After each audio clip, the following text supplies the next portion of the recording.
নমস্কার। বিশ্বকবি রবীন্দ্রনাথ ঠাকুরের হাট।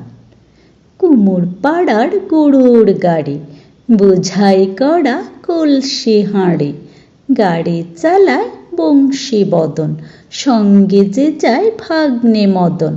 হাট বসেছে শুক্রবারে, বক্সিগঞ্জে পদ্মা পাড়ে। জিনিসপত্র জুটিয়ে এনে গ্রামের মানুষ বেচে কেনে।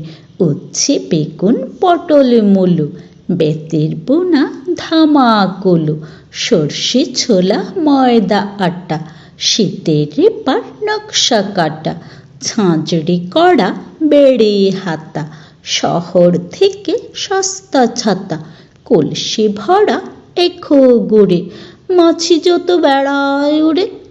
খড়ের আটি নৌকো বেয়ে আনলো ঘাটে চাষির মেয়ে। অন্ধকানাই পথের পরে গান শুনিয়ে ভিক্ষে করে। পাড়ার ছেলে স্নানের ঘাটে জল ছিটিয়ে সাঁতার কাটে। নমস্কার।